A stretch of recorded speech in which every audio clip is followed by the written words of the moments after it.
I sometimes read public domain books here on Leaves of Glen, and they were written a long time ago, so they're usually racist or sexist or bigoted.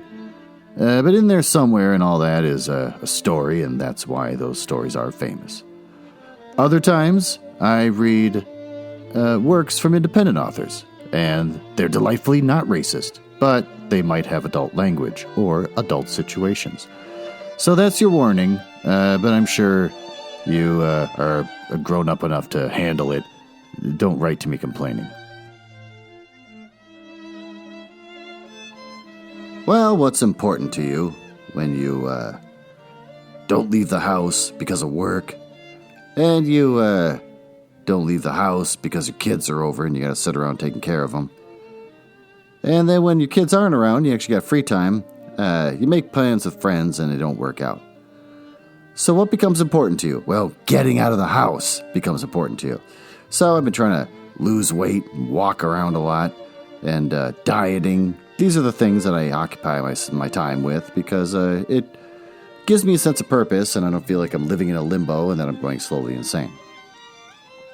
Well, tonight I got to have an extra special night. It was like Christmas in August, where I got to get together with a group of friends of mine. They're a group of brothers.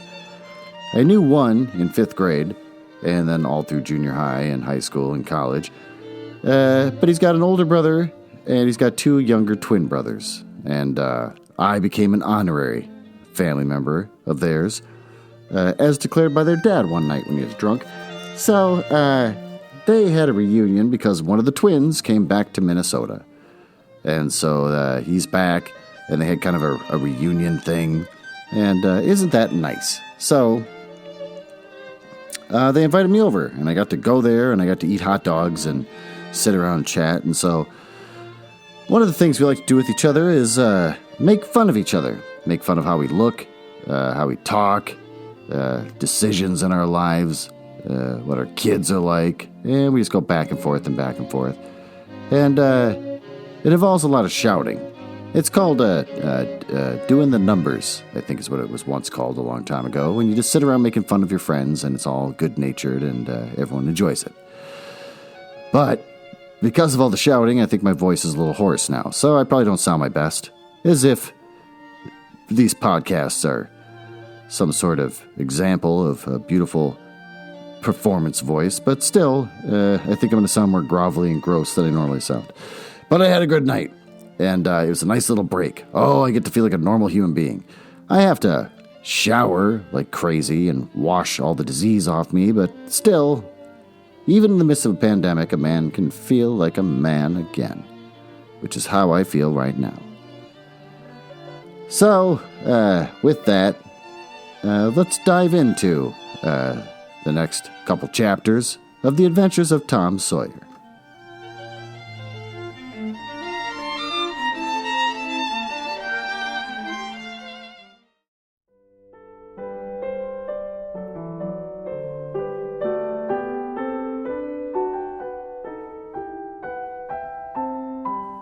Well, let's learn a little bit about our author.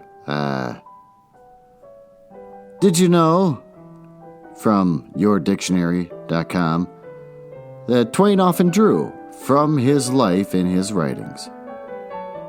That was boring. Let's read another one. His first book, The Innocents Abroad, was published in 1869.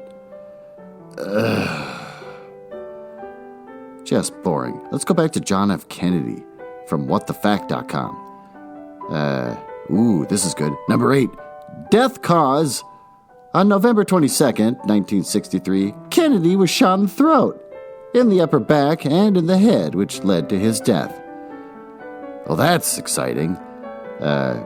Kennedy fact number 9, most visited grave. Another interesting fact about John F. Kennedy is that his body was buried in 20 by 30-foot small plot in Arlington National Cemetery on November 22nd, 1963.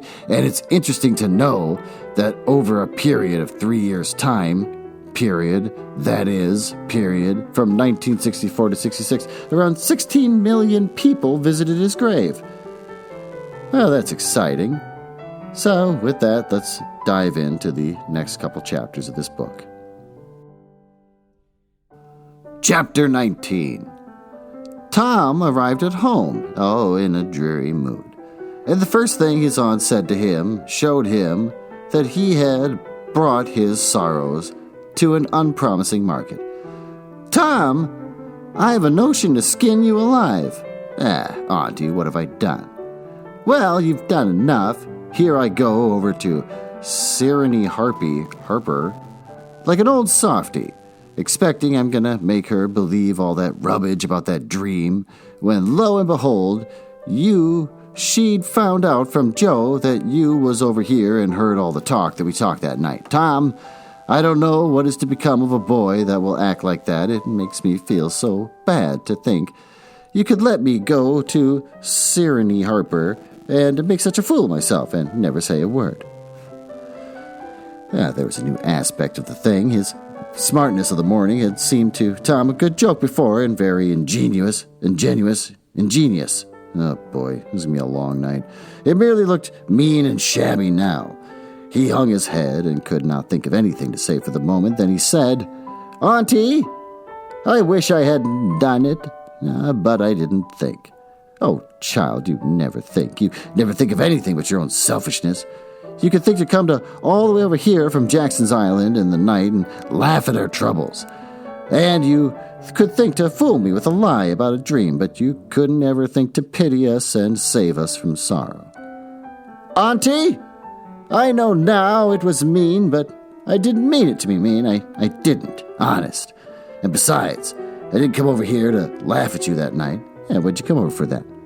"It was to tell you not to be uneasy about us, 'cause we hadn't got drowned. Tom, I wouldn't be the thankfulest soul in this world if I could believe you had ever had a good thought as that, but you know you never did, and I know it, Tom." Indeed I did, Auntie. I wish I may never stir if I didn't." "Oh, Tom, don't lie. Don't do it. It only makes things 100 times worse." "It ain't a lie, Auntie. It's the truth. I wanted to keep you from grieving. That was all that made me come. I'd give the whole world to believe that. I would cover up a power of sins, Tom. It'd be most glad if you'd run off and acted so bad, but it ain't reasonable, because why didn't you tell me, child?" "Why, you see, when you got to talking about the funeral, I just got all full of the idea of our coming and hiding in the church, and I couldn't somehow bear to spoil it. So I just put the bark back in my pocket and kept mum." "Yeah, what bark?" "The bark I wrote on to tell you you'd gone pirating. I wish now you'd waked up when I kissed you. I do, honest." The hard line in his aunt's face relaxed, and sudden tenderness dawned upon her eyes. "Did you kiss me, Tom?" "Oh, why, yes, I did." Are you sure you did, Tom?" "Yes, I did, Auntie. I'm certain I'm sure." "What'd you kiss me for, Tom?" "Because I loved you so. And you lay there moaning, and I was so sorry." The words sounded like truth. The old lady could not hide a tremor in her voice when she said, "Oh, God, kiss me again, Tom, and I'll be off with you to school now, and don't bother me anymore." The moaning is gone. She ran to a closet and got out the ruin of a jacket which Tom had been gone pirating in, and then she stopped with it in her hand and said to herself, "Oh, no, I don't dare. Poor boy, I reckon he's lied about it. But it's a blessed, blessed lie. There's such a comfort to come from it. I hope the Lord, I know the Lord will forgive him, because there was such a good-heartedness in it to tell it. But I don't want to find out it's a lie. I won't look." She put the jacket away and stood by, musing a minute. Twice she put out her hand and to take the garment again, and twice she refrained. Once more she ventured, and this time she fortified herself with the thought, "Oh, it's a good lie. Oh, it's a good lie. I won't let it grieve me." So she sought the jacket pocket. A moment later, she was reading Tom's piece of bark through the flowing tears and saying, "I could forgive the boy now if he'd committed a million sins." Oh, well, that's a short chapter. Well, on to chapter 20. There was something about Aunt Polly's manner when she kissed Tom that swept away his low spirits and made him lighthearted and happy again. He started to school and had the luck of coming upon Becky Thatcher at the head of the meadow lane. His mood always determined his manner. Without a moment's hesitation, he ran to her and said, "I acted mighty and mean today, Becky, and I am so sorry. I won't ever do that way again as long as I ever live. Please make up, won't you?" The girl stopped and looked him scornfully in the face. "I'll thank you to keep to yourself, Mr. Thomas Sawyer. I'll never speak to you again." She tossed her head and passed on. Tom was so stunned that he had never even presence of mind to say, "Who cares, Miss Smarty?" until right time to say it had gone by, so he said nothing. But he was in a fine rage nevertheless. He moped in the schoolyard, wishing she were a boy and imagining how he would trounce her if she were. He presently encountered her and delivered a stinging remark as he passed. She hurled in one return, and the angry breach was complete. It seemed to Becky, in her hot resentment, that she could hardly wait for school to take in. She was so impatient to see Tom flogged for the injured spelling book. If she had that again, 2 hads in a row. If she had any lingering notion of exposing Alfred Temple, Tom's offensive fling had driven it entirely away. Poor girl! She did not know how fast she was nearing trouble herself. The master, Mr. Dobbins, had reached middle age with his unsatisfied ambition. The darling of his desires was to be a doctor, but poverty had decreed that he should be nothing higher than a village schoolmaster. Every day he took a mysterious book out of his desk and absorbed himself in it at times when no classes were reciting. He kept that book under lock and key, and there was not an urchin in school, but he was perishing to have a glimpse of it. But the chance never came. Every boy and every girl had a theory about the nature of that book, but no 2 theories were alike. And there was no way of getting the facts of the case. Now Becky was passing by the desk, which stood near the door. She noticed that the key was in the lock! ! It was a precious moment. She glanced around and found herself alone. In the next instant, she had the book in her hands. The title page, Professor Somebody's Anatomy, carried no information to her mind, so she began to turn the leaves. She came at once to a handsomely engraved and colored frontispiece.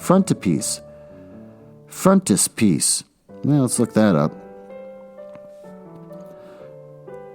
An illustration facing the title page of a book. Well, that was boring.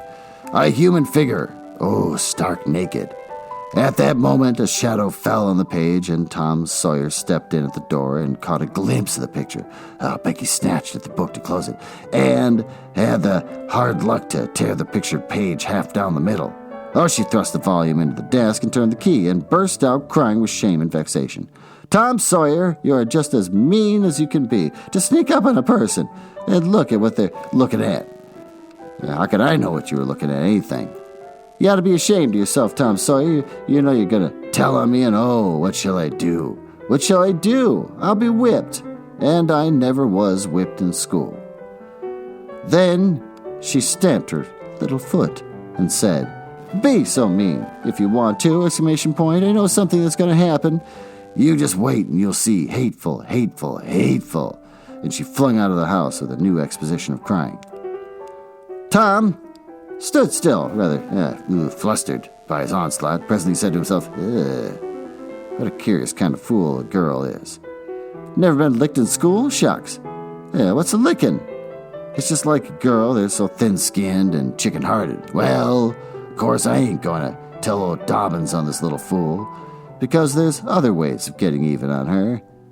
That ain't so mean. But what of it? Old Dobbins will ask who it was that tore his book, and nobody'll answer, and he'll just do the way he always does. At first ask one, then t'other. And when he comes to the right girl, he'll know it, without any telling. Girls' faces always tell on them. They ain't got any backbone. She'll get licked. Well, it's a kind of tight place for Becky Thatcher, because there ain't any way out of it. Tom conned the thing a moment longer, and then added, all right, though. She'd like to see me in just such a fix. Let her sweat it out. Tom joined the mob of skylarking scholars outside. In a few moments, the master arrived and school, quote, took in. Tom did not feel a strong interest in his studies. Every time he stole a glance at the girls' side of the room, Becky's face troubled him. Considering all things, he did not want to pity her, and yet it was all he could do to help her. He could get up to no exultation that was really worthy of the name. Presently the spelling book delivery was made, and Tom's mind was entirely full of his own matters for a while after that. Becky roused up from her lethargy of distress and showed good interest in proceedings. She did not expect that Tom could get out of his trouble by denying that he split the ink on the book himself, and she was right. The denial only seemed to make things worse for Tom. Becky supposed she could be glad of that, and she tried to believe she was glad of it, but she found she was not certain. When the worst came to the worst, and she had an impulse to get up and tell on Alfred Temple, she made an effort and forced herself to keep still. Because, she said to herself, he'll tell about me tearing the picture for sure. I wouldn't say a word, not to save his life. Tom took his whipping and went back to his seat, not all broken-hearted, for he thought it was possible that he had unknowingly upset the ink on the spelling book himself in some skylarking about. He had denied it for its form's sake, and because it was custom, he had stuck to the denial from principle. A whole hour drifted by. The master sat nodding in his throne, and the air was drowsy with the hum of study.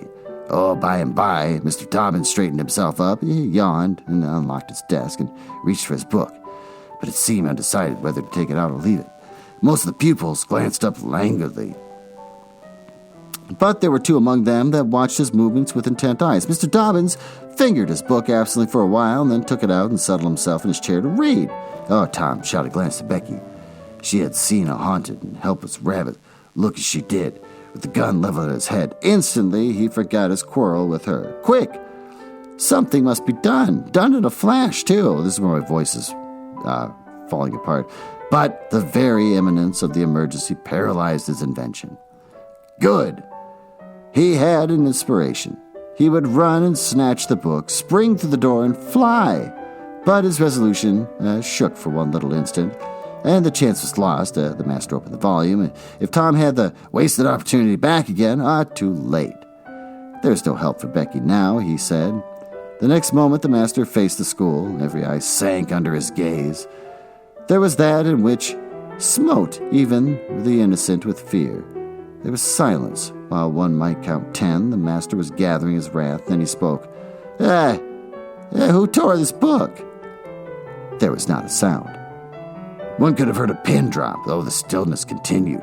The master searched face after face for signs of guilt. Benjamin Rogers, did you tear this book? A denial. Another pause. Joseph Harper? Did you? Another denial.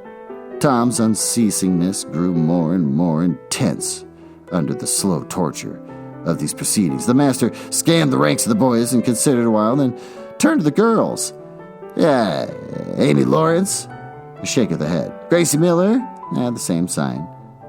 Susan Harper, did you do this? Another negative. The next girl was Becky Thatcher. Tom was trembling from head to foot with excitement and a sense of hopelessness of the situation. Rebecca Thatcher. Tom glanced at her face. He was white with terror. Did you tear? No. Look me in the face. Her hands rose in appeal. Did you tear this book? A thought shot like lightning through Tom's brain. He sprang to his feet and he shouted, I done it. The school started in perplexity at this incredible folly. Tom stood a moment to gather his dismembered faculties, and when he stepped forward to go to his punishment, the surprise, the gratitude, the adoration that shone upon him out of poor Becky's eyes seemed to pay enough for 100 floggings.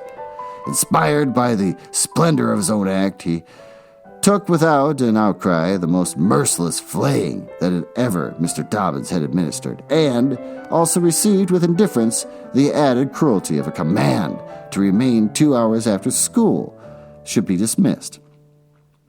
For he knew who would wait for him outside until his captivity is done, and not count the tedious time as loss either. Tom went to bed that night planning vengeance against Alfred Temple. For with the shame and repentance Becky had told him all, not forgetting her own treachery, but even the longing for vengeance had to give way soon to pleasanter musings, and he fell asleep at last with Becky's last words lingering dreamily in his ear. Tom, how could you be so noble?